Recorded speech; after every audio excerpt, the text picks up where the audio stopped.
Yelena, how's it going? Could you tell me a bit more about what you're doing? What's your day job? What are you busy with? Yeah. Okay.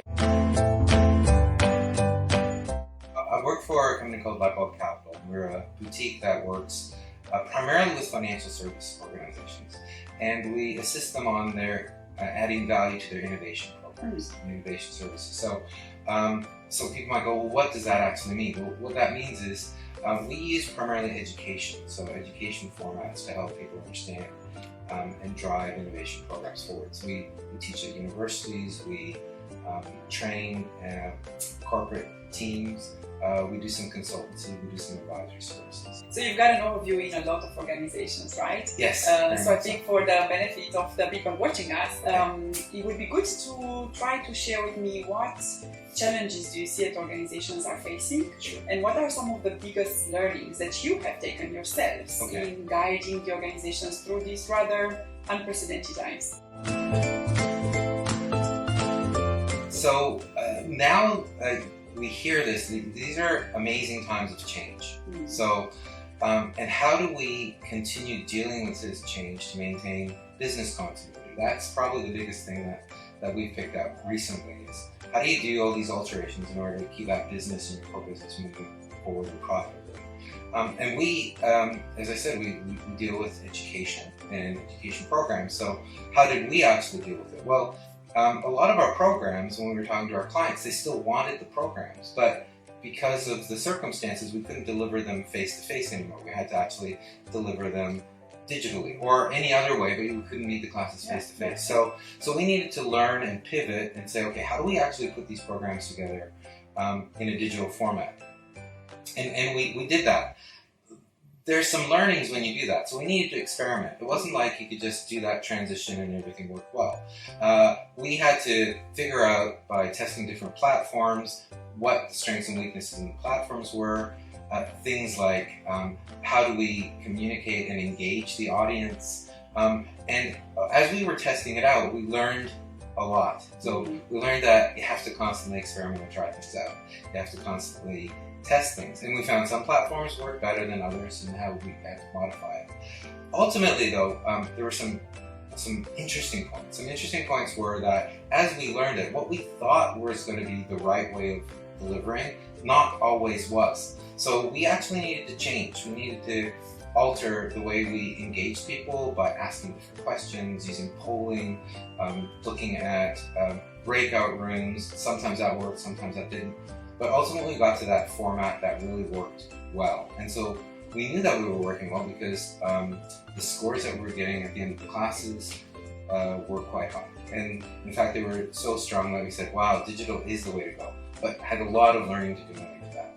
Have you seen what the organizations that you're dealing with, right? Your customers, what are they looking at in trying to make whatever new way of working a bit more sustainable and continue to have their people engaged and happy, hopefully, for the long term? Have you seen any initiatives that you go like, wow, yeah, that they are really cool or worthwhile looking into? So I think some of the stuff has also been related to helping the staff adopt to the digitization, right? So again, what I've seen is some modifications when we were talking to different learning divisions to say, you know, when your team is actually taking these new programs, there actually needs to be a front end explaining to people how the technology works. So there's again even more learning that goes on. So then from there they've gone, okay, yeah, let's teach people how to actually go about using that. And that meant that there needed to be a bit of clearer communication. And there also needed to be probably an adaptability both from the way people have been doing things in the past to teaching people how to do things in the future. And that really helped. So then all of a sudden you've got classes where people actually know how to navigate through the digital world. Collaboration is another big thing, like how do you use these collaboration tools? So saying, oh, you can go onto Zoom and you can learn it quickly is not always the best answer, right? So what you need to do is you need to then go, all right, well, if we're going to be using Zoom as opposed to WebEx or as opposed to BlueJeans, these are the different ways that we actually can use it. And did you know here's the functionality?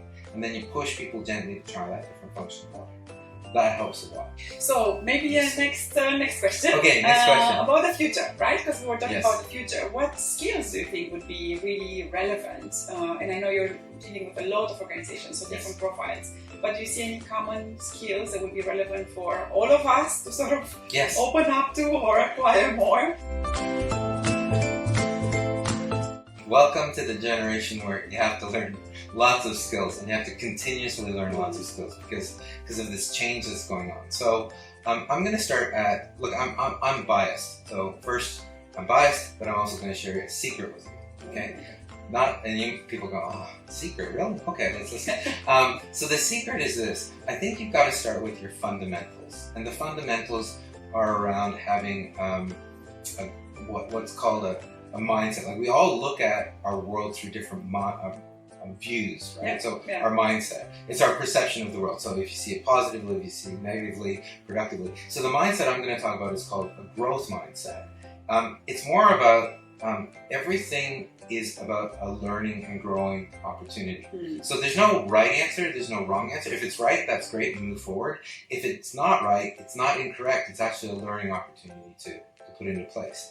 And when organizations start looking at things from that growth mindset point of view, then it becomes productive. What's also nice about this skill, and as organizations do it, is everyone can do it from an individual level, right? But then it's building that structure around so that people support to be able to do that.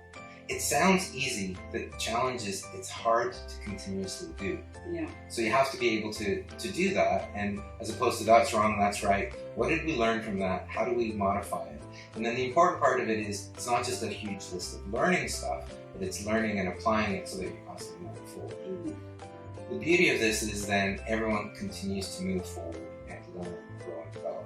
So it sounds like an opportunity and a challenge at the same time. So Definitely, yes. That leads me to the last question I had for you, Derek.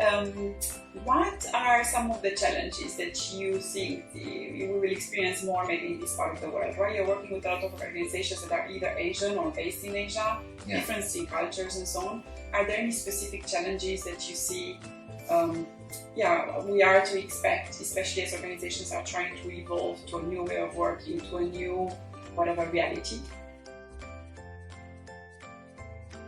Yeah, so I think the challenge is going to be taking a look at your organization, understanding your organizational culture, and saying what are we and what aren't we, right? So, and culture is really the values and beliefs and structures that organizations have.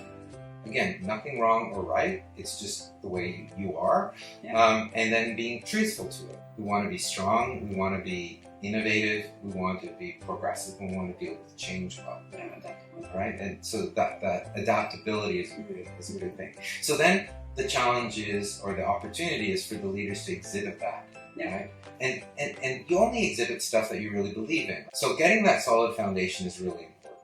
And it's a bit like a building's foundation. If it's solid, then it deals with a lot. If it's not strong, what happens is, as it moves, then it forms cracks throughout the rest of the organization.